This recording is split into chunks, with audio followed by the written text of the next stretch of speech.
আপনি দিয়েছেন তাকে আনুমানিক কোটির উপরে চলে যাবে, কোটির উপরে চলে যাবে, কোটির উপরে আমি তার পিছনে খরচ করি সেই 4 বছরে, কোটির উপরে। মানে আমার একটা কথা বুঝে আসে না, আপনি যখন তার সাথে সম্পর্কে আপনি আসলেন, কিন্তু আপনার সাথে বয়সের একটা বিশাল পার্থক্য আছে, এই ব্যাপারটা কি আপনার কাছে তখন মনে ছিল না যে একটা সময় আমাকে ছেড়ে চলে যাবে? এই ব্যাপারটা আমি যেটা বলেছি, আমাদের কমিটমেন্টটাই শুরু হয়েছে মামুন এবং মামুনের আম্মুর কথার বেসিসে, যে আমি তোমাকে কোনোদিনও ছেড়ে যাব না, সেটা তার আম্মুর প্রেজেন্সে আমাকে বলেছে, এবং তার আম্মুর প্রেজেন্সেই আমাদের সম্মতিতে আমাদের সম্পর্কটা, ভালোবাসার সম্পর্কটা বা বন্ধুত্বের সম্পর্কটা প্রথম থেকে স্টার্ট হয়েছে, এবং উনি বেশি আগ্রহী ছিলেন। আমি মামুন একটা ইন্টারভিউতে আপনাদেরকে হয়তো জানিয়েছে যে ওর 6 মাস আমি ওর সাথে দেখাই করিনি, পরিচয়ের 6 মাস আমি দেখাই করিনি, আমি কোনো সম্পর্ক তো দূরের কথা, আমি 6 মাস ওর সাথে সামনাসামনি দেখাও করতে চাইনি। মানুষের পরিচিত হতে চায় বা আপনার সাথে যখন দেখা করতে আসছি, আমি 6 মাস ওর সামনে যাইনি। ও নিজে 3 ঘন্টা আমার এলাকায় হেঁটে একটা বাড়ি খুঁজে সে আমার বাড়ির সামনে এসে দাঁড়িয়েছে।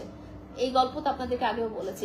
একটা ছেলে যখন, তার বয়সী একটা ছেলে, আমার চেয়ে অনেক কম বছর বয়সী একটা ছেলে যখন এত আগ্রহ দেখাবে, এত ডেসপারেসি দেখাবে, আপনি কি মনে করবেন হ্যাঁ ছেলেটা সত্যি আমাকে ভালোবাসে? কারণ সে আমার ব্যাকগ্রাউন্ড জানে, সে আমার বাচ্চা কাচ্চা সম্পর্কে জানে, এবং তার মা আমার বাচ্চারা অসুস্থ দেখে তার মা পানি পড়া নিয়ে আসতো, হুজুরের দোয়া পড়া পানি নিয়ে আসতো, তাবিজ নিয়ে আসতো। আমি কি চিন্তা করব?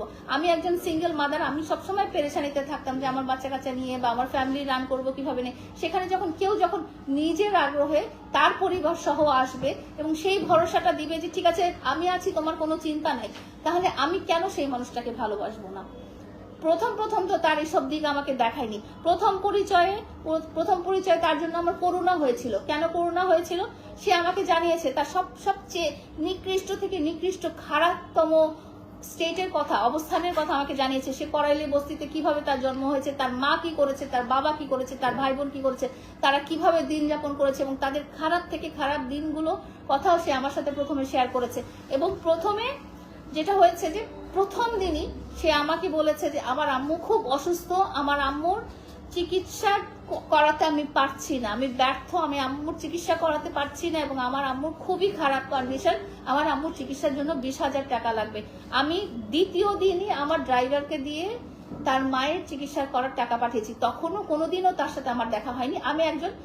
আমি যেভাবে অন্যান্য মানুষকে সাহায্য করি, আমি তাকে ওইভাবেই ধরে নিয়েছি, এবং সে কিন্তু প্রথম ইমোশনটা এভাবেই করেছে। মাকে কি আমি যে তাকে মাঝে মাঝে বলি না যে মা ব্যবসায়ী, কারণ সে প্রথমের প্রতারণাটা শুরু করেছেই মাকে দিয়ে।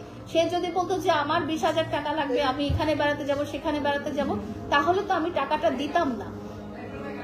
সে জানে কিভাবে মানুষের ইমোশন নিয়ে খেলতে হয়। সে প্রথমে বলছে যে আমার মা অসুস্থ, আমার মা অসুস্থ, এই কথাটা জানার পরে কোন মানুষ এতটুকু হলে সাহায্য করবে না?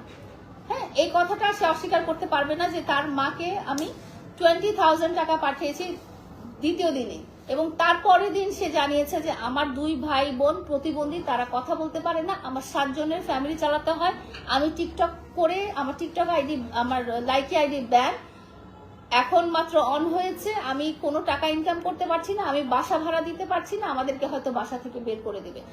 এই ধরনের কথাগুলো দিয়ে সে আমাকে কনভিন্স করেছে যে তারা আসলে করুণার পাত্র, তাদের আসলে দরকার, সাহায্য দরকার। তো আপনারা জানেন যে আমি এমনিতেই মানুষকে হেল্প করি, বাট এটা এতদিনে কখনো বলিনি, কারণ আমি বলতে চাই না কাউকে হেল্প করে। বাট ওর স্টার্টিংটা হয়েছে আমার ইমোশন নিয়ে খেলে। প্রথমেই মাকে দিয়ে আমার দৃষ্টি আকর্ষণ করে নিয়েছে, দ্বিতীয়ত হচ্ছে যে তার ভাই বোন প্রতিবন্ধী, কিন্তু পরবর্তীকালে দেখতে পেরেছি যে তার মায়ের